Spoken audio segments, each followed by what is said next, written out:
ಯಾದಗಿರಿಯಲ್ಲಿ ಗಬ್ಬು ನಾರ್ತಾ ಇದೆ ಭೀಮಾ ನದಿ. ನದಿ ತುಂಬಾ ಪ್ಲಾಸ್ಟಿಕ್, ಕಸ, ಕಡ್ಡಿ, ತ್ಯಾಜ್ಯದಿಂದ ತುಂಬಿ ಹೋಗ್ಬಿಟ್ಟಿದೆ. ಭೀಮಾ ನದಿಯ ಒಡಲು ಮಲಿನವಾಗ್ತಾ ಇದೆ. ಭೀಮೆಯನ್ನೇ ನಂಬಿರುವಂತ ಆ ಭಾಗದ ಜನ ಇದೀಗ ಆತಂಕದಲ್ಲಿದ್ದಾರೆ. ಈ ನೀರನ್ನು ನಾವು ಕುಡಿಯೋದು ಹೆಂಗೆ?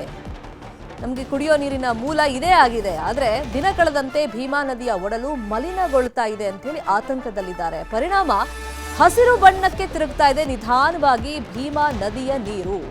ಯಾದಗಿರಿ ನಗರದ ಜನಕ್ಕೆ ಕುಡಿಯೋ ನೀರಿನ ಚಿಂತೆ ಇದೀಗ ಕಾಡ್ತಾ ಇದೆ. ಗುರುಮಠಕಲ್ ತಾಲೂಕಿನ 10 ಹಳ್ಳಿ ಜನಕ್ಕೂ ಈ ವಿಷಯವಾಗಿ ಆತಂಕ ಇದೆ. ಕಲುಷಿತಗೊಂಡಿದೆ ಭೀಮಾ ನದಿ. ಆ ನೀರನ್ನ ಸೇವನೆ ಮಾಡಬೇಕು ಅಂತ ಅನಿವಾರ್ಯ ಪರಿಸ್ಥಿತಿ. ಕಲುಷಿತ ನೀರು ಸೇವಿಸ್ಬಿಟ್ರೆ ಅನಾರೋಗ್ಯಕ್ಕೆ ತುತ್ತಾಗ್ತೀವಿ, ಆರೋಗ್ಯ ಸಮಸ್ಯೆ ಉಂಟಾಗುತ್ತೆ ಅನ್ನೋ ಆತಂಕ ಜನರಲ್ಲಿ. ಮಲಿನಗೊಂಡ ಭೀಮಾ ನದಿ ಸ್ವಚ್ಛ ಮಾಡಬೇಕು ಅನ್ನೋ ಆಗ್ರಹವನ್ನ ಸ್ಥಳೀಯರು ಮಾಡ್ತಾ ಇದ್ದಾರೆ. ಅಧಿಕಾರಿಗಳ ಮೇಲೆ ಪರಿಸರವಾದಿಗಳು ಒತ್ತಡವನ್ನ ಹೇರ್ತಾ ಇದ್ದಾರೆ. ದೃಶ್ಯದಲ್ಲಿ ತೋರಿಸ್ತಾ ಇದ್ದೀವಿ ಎಷ್ಟರ ಮಟ್ಟಿಗೆ ಕಸ ಕಡ್ಡಿ ಎಲ್ಲ ತುಂಬಿಕೊಂಡ್ಬಿಟ್ಟಿದೆ ಅಲ್ಲಿ ಅಂತ ಹೇಳಿ. ಅಂದ್ರೆ ಸಾರ್ವಜನಿಕರದ್ದು ಇಲ್ಲಿ ಜವಾಬ್ದಾರಿ ಅಂತ ಇರುತ್ತೆ. ನದಿ ನೋಡಿದ ತಕ್ಷಣ ಸಿಕ್ಕ ತ್ಯಾಜ್ಯಗಳನ್ನ, ವಸ್ತುಗಳನ್ನ, ಬಟ್ಟೆಗಳನ್ನ ಎಸೆಯೋದಲ್ಲ. ನೀರು ಸ್ವಚ್ಛವಾಗಿರ್ಬೇಕಾಗತ್ತೆ. ಈಗ ಆಲ್ರೆಡಿ ಕಸ ಕಡ್ಡಿಯಿಂದ, ಬಟ್ಟೆಯಿಂದೆಲ್ಲ ತುಂಬಿಕೊಂಡ್ಬಿಟ್ಟಿದೆ. ಹಸಿರು ಬಣ್ಣಕ್ಕೆ ನೀರು ತಿರುಗ್ತಾ ಇದೆ. ಹಾಗಾಗಿ ಈ ನೀರನ್ನ ಶುದ್ಧ ಮಾಡಿ ಅಂತ ಹೇಳಿ ಪರಿಸರವಾದಿಗಳು ಕೇಳ್ತಾ ಇದ್ದಾರೆ. ಏನಂತಂದ್ರೆ ದಿನೇ ಇದೇ ಜಾಗವಲ್ಲಿಂತ ಯಾದಗಿರಿ ಜನರಿಗೆ ಕುಡಿ ನೀರು ಸರಬರಾಜಾಗ್ತದೆ. ಈ ನೀರು ಮಳೆ ನಿಂತಿರೋದರಂತ ನೀರು ಕಡಿಮೆ ಆಗಿರೋಂಥ ನೀರು ನಿಂತಲ್ಲೇ ನಿಂತುಗೇಸಿ ಪಾಸಗಟ್ಟಿ ಹಸಿರು ಬಣ್ಣಕ್ಕೆ ತಿರುಗಿರ್ತಕ್ಕಂಥದ್ದು. ಈ ನೀರು ಕುಡಿದ್ರೆ ಜನ ಆಸ್ಪತ್ರೆಗೆ ಹೋಗೋದು ಗ್ಯಾರಂಟಿ. ಇದನ್ನ ಇಲ್ಲೇನದ ಜನ ಸಾಕಷ್ಟು ಜನ ಮಾಟ ಮಂತ್ರ ಮಾಡೋದಾಗಲ್ಲ, ಅದು ಮಾಡೋದಿಲ್ಲ, ಅವು ಇವು ಸಾಮಗ್ರಿಗಳು ತಂದು ಎಲ್ಲಿ ಬಂತಲ್ಲೇ ಪ್ಲಾಸ್ಟಿಕ್ ಸಂಗಡ ಬಿಸಾಕಿ ಇದು ಇವತ್ತು ಏನದಂದ್ರೆ ಸ್ವಚ್ಛ ಮಾಡದೆ ಜಿಲ್ಲಾಡಳಿತ ಮತ್ತು ನಗರಸಭೆ ದಿವ್ಯ ನಿರ್ಲಕ್ಷ್ಯ ಎಂದು ಪಾಚಗಟ್ಟಿ ಗಬ್ಬೆದ್ದು ನಾರ್ಲಾಗತ್ತವ. ಒಳಗಡೆ ನಿಂದ್ರಲಕ್ಕಾಗಲ್ಲ, ಇಲ್ಲಿ ಗಾಳಿ ಬಿಟ್ಟಿರ್ತಂದ್ರೆ ಇಲ್ಲಿ ಕೂಡ್ಲಕ್ಕಾಗಲ್ಲ. ಅಂಥ ಗಬ್ಬೆದ್ದು ನೀರು ಅಂದು ಸ್ವಚ್ಛ ಮಾಡಿಸಿ ಜನರಿಗೆ ಶುದ್ಧ ನೀರು ಕೊಡ್ತಕ್ಕಂಥ ಕೆಲಸಕ್ಕೆ ಜಿಲ್ಲಾಡಳಿತ ನಗರಸಭೆ ಮಾಡಬೇಕು. ಈಗಾಗಲೇ ಒಂದು ದಿವ್ಸ ಬಿಟ್ಟು ಒಂದು ದಿವ್ಸ ನೀರು ಕುಡಿ ನೀರು ಬರ್ಲಕತ್ತವ. ಅಂಥದ್ರಲ್ಲಿ ಇಂಥ ನೀರು ಬಿಟ್ರೆ ಜನರಿಗೆ ಏನಾಗ್ತದೆ, ರೋಗ ಬರೋದ್ರ ಜೊತೆಗೆ ಸ್ನಾನ ಮಾಡಿದ್ರು ಕೂಡ ತಿಂಡಿ ಕೊಡ್ತಕ್ಕಂಥ ವ್ಯವಸ್ಥೆ ಕೂಡ ಅದ. ಮೈಗೆಲ್ಲ ಗುಳ್ಳೆಯಾಗಿ ಚರ್ಮ ರೋಗ ಕೂಡ ಬರುವಂಥ ಇದೇ ವಿಚಾರವಾಗಿ ಇನ್ನಷ್ಟು ಡೀಟೇಲ್ ಆಗಿ ಇನ್ಫಾರ್ಮೇಶನ್ ಕೊಡ್ತಾ ಹೋಗೋದಕ್ಕೆ ನೇರ ಸಂಪರ್ಕದಲ್ಲಿ ಕನೆಕ್ಟ್ ಆಗಿದ್ದಾರೆ ನಮ್ಮ ರಿಪೋರ್ಟರ್ ಗಣೇಶ್. ಪರ್ಟಿಕ್ಯುಲರ್ ಆಗಿ ಯಾವ ಭಾಗದಲ್ಲಿ ಈ ತರ ತ್ಯಾಜ್ಯದಿಂದ ಭೀಮಾ ನದಿ ಕಲುಷಿತಗೊಂಡಿರೋದು? ಈಗ ಜನರದ್ದು ಪಾತ್ರ ಇದೆ. ನಾನು ಹೇಳ್ತಾ ಇದ್ನಲ್ಲ, ಸಾರ್ವಜನಿಕರು ಜವಾಬ್ದಾರಿಯನ್ನ ಅಲ್ಲಿ ತೋರಿಸ್ಬೇಕಾಗತ್ತೆ. ಸಿಕ್ಕದನ್ನೆಲ್ಲ ನದಿಗೆ ಎಸೆಯೋದಲ್ಲ. ಈಗ ಜಿಲ್ಲಾಡಳಿತ ಕಾಲಕ್ಕೆ ಅದನ್ನ ಕ್ಲೀನ್ ಮಾಡಬೇಕಾಗಿತ್ತು. ಯಾವಾಗಿಂದ ಕ್ಲೀನ್ ಮಾಡಿಲ್ಲ? ಮತ್ತು ಪರಿಸರವಾದಿಗಳ ಆಗ್ರಹ ಏನು?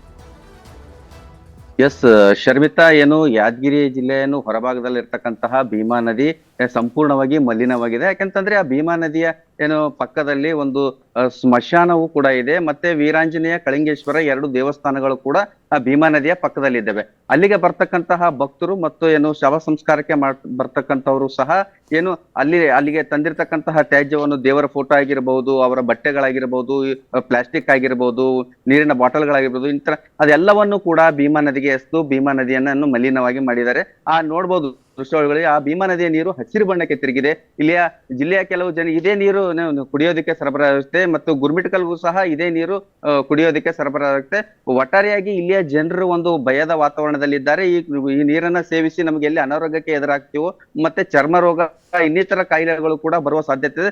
ನಿಜಕ್ಕೂ ಪರಿಸರವಾದಿಗಳ ಆಗ್ರಹವಾಗಿದೆ. ಆದಷ್ಟು ಬೇಗನೆ ಈ ಒಂದು ಭೀಮಾ ನದಿಯ ಒಂದು ಸ್ವಚ್ಛತೆಯನ್ನ ಮಾಡ್ತಕ್ಕಂಥ ಕಾರ್ಯ ಜಿಲ್ಲಾಡಳಿತ ಮತ್ತು ನಗರಸಭೆ ಸೇರ್ಕೊಂಡು ಮಾಡ್ಬೇಕು ಅಂತ ಹೇಳಿ ಪರಿಸರವಾದಿಗಳು ಎಷ್ಟರ ಮಟ್ಟಿಗೆ ಈ ಒಂದು ಸುದ್ದಿ ಪ್ರಸಾರ ಆದ್ಮೇಲೆ ಆದ್ರೆ ಒಂದು ಏನು ಸ್ವಚ್ಛತಾ ಕಾರ್ಯಕ್ಕೆ ಕ್ರಮ ಕೈಗೊಳ್ತಾರಂತ ಕಾದು ನೋಡ್ಬೇಕಾಗಿದೆ ಶರ್ಮಿತಾ. ಈಗ ಗುರುಮಿಟ್ಕಲ್ನ ಹಲವಾರು ಗ್ರಾಮಗಳಿಗೆ ಇದೇ ಕುಡಿಯೋ ನೀರು ಸಪ್ಲೈ ಆಗೋದು ಇಲ್ಲಿಂದಲೇ ಅಂತ ಹೇಳ್ತಾ ಇದ್ರಿ. ಅವರಿಗೆ ಪರ್ಯಾಯ ವ್ಯವಸ್ಥೆ ಬೇರೆ ಯಾವುದು ಇಲ್ವಾ? ಇದೇ ನೀರು ಅನಿವಾರ್ಯವಾಗಿ ಕುಡಿಬೇಕಾ? ಒಂದು ಪ್ರಶ್ನೆ. ಮತ್ತೊಂದು, ನೀವು ಪರ್ಟಿಕ್ಯುಲರ್ ಪ್ಲೇಸ್ ಹೇಳಿದ್ರಿ, ಒಂದು ಸ್ಮಶಾನ ಪಕ್ಕದಲ್ಲಿ ಮತ್ತೆ ದೇವಸ್ಥಾನನೂ ಅಲ್ಲೇ ಇರೋದ್ರಿಂದ ಆ ಜಾಗದಲ್ಲಿ ಈ ತರ ಜನನು ಎಸಿತಾ ಇದ್ದಾರೆ ಬಟ್ಟೆ ಮತ್ತೆ ಇತರೆ ತ್ಯಾಜ್ಯಗಳನ್ನಂತ. ಅಲ್ಲಿ ಈ ತರ ಎಸಿಬೇಡಿ ಅಂತ ಬೋರ್ಡ್ ಹಾಕಿಲ್ವಾ? ಅಥವಾ ಅಲ್ಲಿ ಯಾರು ಹೇಳೋರಿಲ್ವಾ? ನಿಜಕ್ಕೂ ಏನು ನಗರಸಭೆಯಿಂದ ಮತ್ತು ಜಿಲ್ಲಾಡಳಿತದಿಂದ ಅಲ್ಲಿ ಒಂದು ಈ ತರ ಎಸಿಬಿಡದಂತ ತಾವು ಹೇಳಿದ ಹಾಗೇನೆ ಅಲ್ಲಿ ಒಂದು ಸೂಚನಾ ಫಲಕವನ್ನ ಹಾಕಬೇಕಾಗುತ್ತೆ. ಯಾರು ಕೂಡ ನದಿಗೆ ಒಂದು ಮಲಿನಗೊಳಿಸಬಾರ್ದು ಅಂತೇಳಿ ಒಂದು ಸೂಚನಾ ಫಲಕ ಹಾಕಿ ಅಲ್ಲಿ ಏನು ಕೆಲವೊಂದಿಷ್ಟು ಒಂದು ಬ್ಯಾರಿಕೇಡ್ ಗಳನ್ನ ಒಂದು ಜಾಲಿಯ ತರ ಒಂದು ಮಾಡ್ಬೇಕಾಗುತ್ತೆ. ಒಂದು ಯಾವುದೇ ಒಂದು ನದಿಗೆ ಎಸೆಯಕ್ ಬರದೇ ಇರಂಗೆ ಅಲ್ಲಿ ಒಂದು ಸಾಮಾನ್ಯ ಒಂದು ಇದನ್ನು ಕೂಡ ಮಾಡ್ಕೊಂಡು ಏನೋ ಆ ಒಂದು ಕ್ರಮವನ್ನ ಕೈಗೊಳ್ಳಬೇಕಾಗುತ್ತೆ ಅಂತ ಹೇಳಬೇಕಾಗುತ್ತೆ ಶರ್ಮಿತಾ. ಕಾದ್ ನೋಡೋಣ. ಈ ಸುದ್ದಿ ಪ್ರಸಾರ ಮಾಡಿದೀವಿ, ಫಾಲೋ ಅಪ್ ಮಾಡೋಣ. ಥ್ಯಾಂಕ್ ಯು ಸೋ ಮಚ್ ಈ ಕ್ಷಣದ ಮಾಹಿತಿಯನ್ನು ಕೊಟ್ಟಿದ್ದಕ್ಕೆ ಗಣೇಶ್.